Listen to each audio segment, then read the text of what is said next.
혹시 그렇게 뭐 몇 시간 일을 하고 하는 거는 뭐 용돈처럼 이렇게 시간제로 급여를 받게 되는 거였나요? 아르바이트처럼?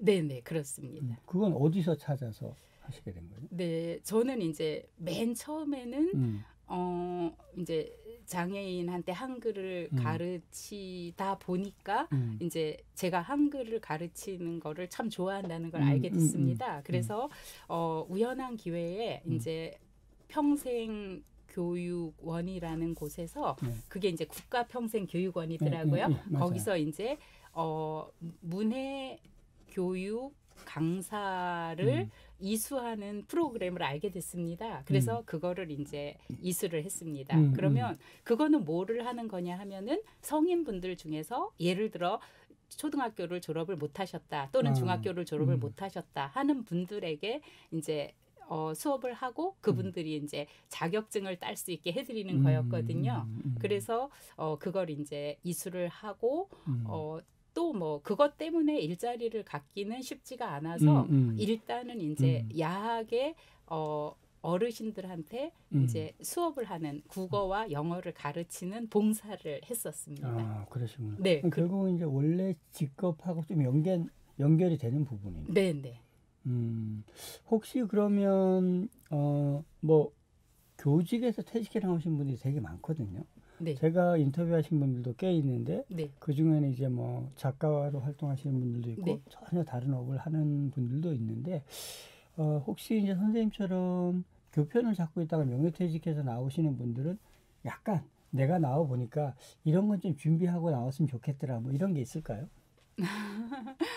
아, 사실 음, 이제 뭐 예전부터도 음, 또는 지금도 그렇고 음, 교직에서 이제 퇴직하고 나서는 음, 할 수 있는 또는 할 만한 게 솔직히 말씀드려서 거의 없다고 생각을 하거든요. 음, 예, 왜냐하면 뭐 저희가 기술이 있는 것도 아니지 음, 음, 않습니까? 그래서 어, 막상 뭐 어떤 게 정말 좋다 이런 거는 거의 없는 것 같아요. 그리고 자기 정말 수준에 맞는 그런 거를 찾을 수밖에 없고, 이제 저는 그냥 그래도 가르치는 게 좋아서, 그냥 정말 무보수로 봉사로 그렇게 한 2, 3년 동안 이제 야학에서 봉사를 하게 됐습니다. 나름 그런데 봉사로 이렇게 야학을 하면서 가리키면서 그 기분이 훨씬 좋았을 것 같아요. 그 뭐라 그럴까 가치 이런 게 어떠나요? 네. 근데 이제 저도 정말 순수한 음, 그런 음, 봉사로 이제 어 봉사를 하러 이제 이곳저곳을 음, 다녀봤는데 사실은 그쪽에서는 이제 저 생각처럼 정말 순수하게 봉사로 왔다라고 안 느끼는 경우도 종종 그렇지, 있었습니다. 예를 맞아요. 들면 저 사람이 꼭 이제 어떤 연유로 해서 이 봉사 시간이 필요한 사람이 아닌가 이런 음, 느낌도 음, 좀 줬었고요. 음, 그다음에 혹시 뭐 다른 정말 그 뜻이 있어서 온 게 음, 아닐까 음, 말하지 음, 못하는 음, 그런 것도 음, 있었고 또는 뭐 저 사람이 소위 말해서 음, 그렇게 막 잘 살아 보이지도 음, 않는데 음, 진짜 음, 봉사를 하러 왔다고 하니까 음, 조금 어색해하는 것도 이제 사실 음, 느꼈었거든요. 음. 예, 그래서 저도 이제 저의 순수한 마음하고는 조금 다르다는 거를 이제 약간은 느끼게 됐었고요. 뭐 사실 쉽지는 않습니다. 그러니까 봉사가. 사실 봉사활동을 한다는 것도 어떻게 보면 봉사를 하기 위한 자격도 갖춰야 되는 거고, 네, 네. 또 봉사를 하기 위한 기관도 찾아가야 되는 네, 거고. 네. 그러니까 사실 우리가 재능기부처럼 봉사를 하는 것도 어렵다는 이야기를 많이 하던데 실제로 그렇네요. 네, 네. 실제로 그렇습니다.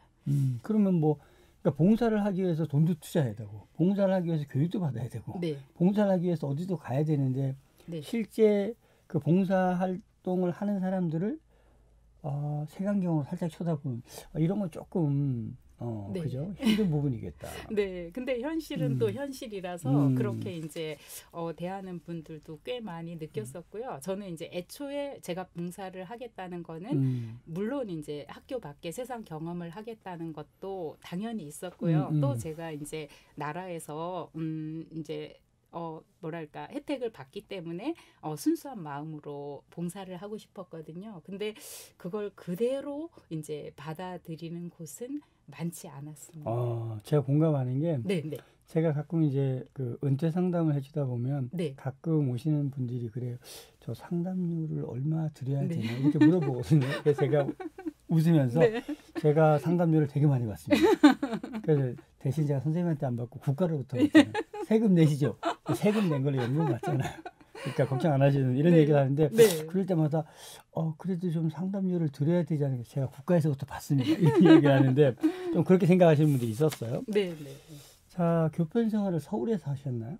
네, 저는 대부분을 이제 그러니까 30년을 정확하게 30년을 서울에서 하고 큰 뜻을 품고 저희 고향인 강원도로 가서 2년 반을 하게 되고 이제 제가 퇴직을 하게 됐습니다. 보통 이제 사람들이 특히 이제 여성분들은 서울에 남아 있고 싶어 하는데 네.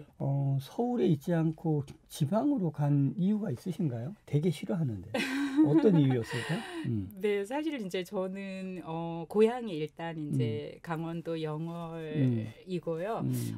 항상 이제 제가 마음속에 좀 고향을 생각하는 마음이 있었던 것 같아요. 근데 이제 결혼하고 이제 아이를 키우다 보니까 아이들이 초, 중, 고등학교 때는 엄두를 사실 못 냈었거든요. 그렇죠. 네, 예, 그리고 또 이제 뭐 대학을 아이들이 가고 그다음에 군대를 가고 이러는데도 조금은 이제 약간 여유가 없었는데 어느 정도 이제 아이들이 크고 나니까 제가 좀 정신적인 여유가 생겼나 봐요. 그래서 이제 교직 생활에 그 미련을 좀 없애고자 이제 어떤 마지막 제가 이제 해보고 싶은 선택을 했었습니다. 지방으로 내려가는데 아이들이나 아니면 남편분도 동의하셨나요? 네네, 동의를 했습니다. 보통 제가 엄마 서울에 있어야지 뭔 소리야 왜 지방을 가 이런 얘기 안 했을까요? 네, 근데 그렇게 되는 데는 이제 그렇게 말하기에는 아이들이 많이 컸었습니다. 네. 그랬구나. 네. 막상 이제 살아보시니까 어때요? 서울과 지방 살아보니까 그 장단점이 뭐가 다르던가요? 네, 저도 이제 사실 이렇게 뭐 아주 정확하게 비교를 하는 거는 약간 무리일 수도 있으나 서울은 일단은 이제 개인의 어떤 사생활이 많이 보호가 되고요.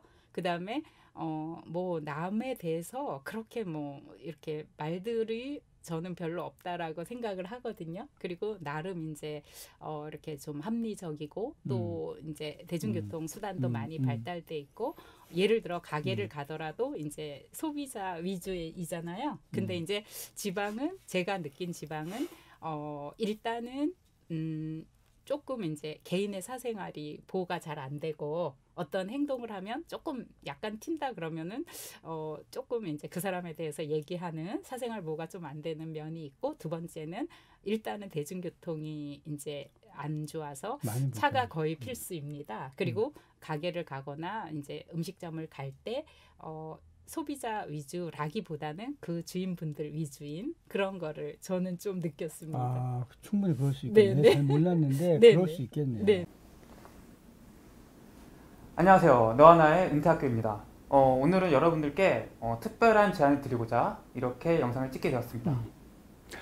자, 오늘 그 특별한 제안은 바로 이런 겁니다. 우리가 50대 살다 보면 사실 참 속에 답답한 일들이 많아요. 그런 이야기를 함께 나누어 주실 분들을 모집하려고 합니다.